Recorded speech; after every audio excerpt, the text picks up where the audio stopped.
ప్రభు నామమున మీ అందరికీ వందనాలు. ఈ దినము దేవుని యొక్క వాక్యము, వాగ్దానము, భయపడవద్దు, నమ్మిక మాత్రం ఉంచుము, స్వస్థపరచబడును. లూకా రాసిన సువార్త 8:49. ప్రియమైన దేవుని బిడ్డలారా, మనిషి జీవితంలో ఈ రోజున భయాన్ని మనం కలిగి ఉంటాం. అనేక విషయాల్లో మన జీవితంలో ఎదురవుతున్న లేదా మన జీవితంలో కలిగి ఉన్న సమస్యలను బట్టి ప్రతి ఒక్కరం కూడా భయపడతాం అనేది సహజం.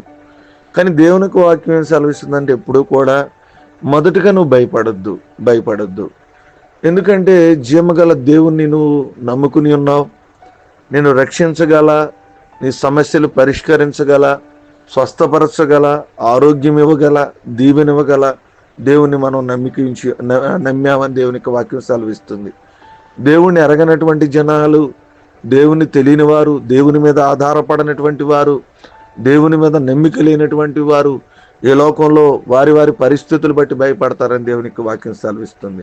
కానీ ప్రియమైన దేవుని బిడ్డలారా, దేవుని మీద నమ్మిక ఉంచినటువంటి వారు భయపడొద్దు, దేవుడు స్వస్థపరుస్తానంటున్నాడు.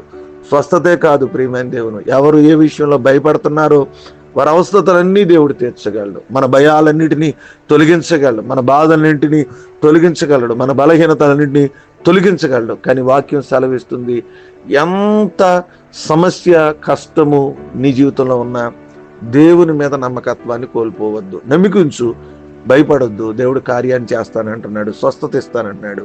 నమ్మికించి దేవుడే పోతున్న స్వస్థత, దేవుడే పోతున్న కార్యాలు పొందుకుని దేవుని ఆశీర్వాదాలు పొందుకుందాం. ఈ కొద్ది మాటలు దేవుడు మనం వెనుకల్లో ఫలించి ఆశీర్వదించుగాక. ఆమెన్.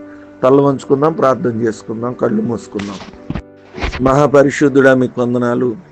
రాత్రంతా మమ్మల్ని కాచి మరొక శ్రేష్టమైన దినాన్ని మా జీవితంలో మీరు అనుగ్రహించినందుకు మీ స్తోత్రాలు. వేకుని లేచి మిమ్మల్ని ఆరాధించగలిగాం, మిమ్మల్ని స్తుతించాం నైనా, మరలా మీ నామాన్ని ఘనపరిచాం తండ్రి, మీ స్తోత్రాలు. లూకా రాసిన సువార్త ప్రకారంగా నైనా మీరు మాతో మాట్లాడినందుకు మీ స్తోత్రం. భయపడొద్దు, నమ్మిక మాత్రం ఉంచండి అని మీరు వాక్యం ద్వారా సెలవిచ్చారు. ఈ ఉదయకాల సమయంలో ఏ కుటుంబము ఏ పరిస్థితులు బట్టి భయపడుతుందో, ఆర్థిక పరిస్థితులు, అనారోగ్యాలు, వారి ముందున్న సవాళ్ళు, వారి ముందున్న సమస్యలు, వారి ముందున్న అవస్థతలు బట్టి భయపడుతుందో, వారిని మీరు నమ్మికించినటువంటి కుటుంబాలను మీరు బలపరిచి వారి అవస్థతలన్నీ తీర్చమని ప్రార్థన విజ్ఞాపన చేస్తున్నాం. వారి జీవితాల్లో స్వస్థత దయచండి, వారి జీవితాల్లో ఆరోగ్యం దయచండి, వారి జీవితాల్లో సమస్యలు పరిష్కరించండి.